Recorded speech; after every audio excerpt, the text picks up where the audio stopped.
నమస్తే. Time management అనేది విజయం వైపు నడిపించే అసలైన ఆయుధం. జీవితంలో చాలా మందికి తెలివి ఉంటుంది, కష్టపడే మనసు కూడా ఉంటుంది.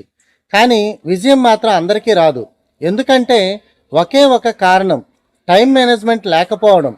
ఏపీడిఎస్సి 2026కి సిద్ధమవుతున్న ప్రతి అభ్యర్థి జీవితంలో ఇది అత్యంత కీలకమైన అంశం.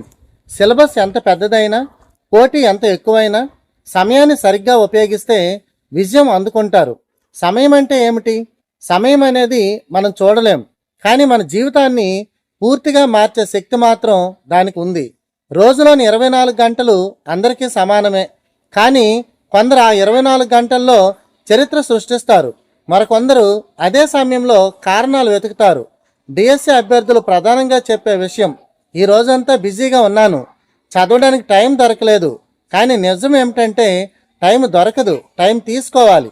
టైం వృధా చేసే 3 పెద్ద కారణాలు: స్పష్టత లేకపోవడం, ఏం చదవాలో తెలియక, ఎక్కడి నుంచి మొదలు పెట్టాలో అర్థం కాక సమయం వృధా అవుతుంది.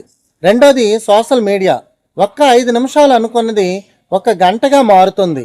మూడోది ప్లాన్ లేకపోవడం, రోజును ఎలా గడపాలో ముందే నిర్ణయించుకోకపోతే ఆ రోజులోని సమయం అంతా కూడా వృధా అవుతుంది. సరైన టైం మేనేజ్మెంట్ ఎలా ఉండాలి? టైం మేనేజ్మెంట్ అంటే రోజు మొత్తం చదవడం కాదు, సరైన సమయంలో సరైనటువంటి పని చేయడం. ఉదయం సమయాన్ని సద్వినియోగం చేసుకోవాలి. ఉదయం లేచిన తర్వాత మొదటి 2-3 గంటలు మన మెదడు చాలా యాక్టివ్గా ఉంటుంది.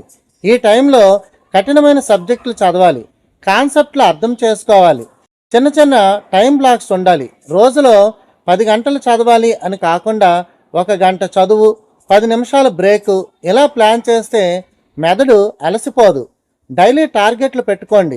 ఈరోజు 3 టాపిక్స్ పూర్తి చేస్తాను, లేదా ఈరోజు ఒక చాప్టర్ పూర్తిగా చదువుతాను అని స్పష్టంగా నిర్ణయించుకోండి. ముఖ్యంగా మొబైల్ నియంత్రణ చాలా అవసరం. ఫోన్ మీకు ఉపయోగపడే ఒక వస్తువు కావాలి, కానీ మీపై ఫోన్ ఆధిపత్యం చూపకూడదు. చదువుతున్నప్పుడు ఫోన్ సైలెంట్లో పెట్టండి. అవసరం లేని అప్లికేషన్స్ దూరం పెట్టండి. చదవడం మాత్రమే కాదు, రివిజన్కి కూడా టైం కేటాయించండి. ప్రతిరోజు కనీసం 1 గంట రివిజన్ చేయాలి. ఇది మీ మెమరీని బలపరుస్తుంది. మీ పరిస్థితికి తగ్గట్టు టైం టేబుల్ పెట్టుకోండి. కన్సిస్టెన్సీ చాలా ముఖ్యం. ఒక రోజులో 10 గంటలు చదివి మరో రోజు ఏమీ చదవకపోవడం కంటే రోజు 4-5 గంటలు క్రమంగా చదవడం చాలా మంచిది. టైం మేనేజ్మెంట్ అంటే డిసిప్లిన్. మీరు మీ సమయాన్ని కంట్రోల్ చేయలేకపోతే మీ భవిష్యత్తును కూడా కంట్రోల్ చేయలేరు. ఈ రోజు నుంచి మీ సమయాన్ని గౌరవించండి, అదే మిమ్మల్ని గెలిపిస్తుంది. అందరికీ ఆల్ ద బెస్ట్.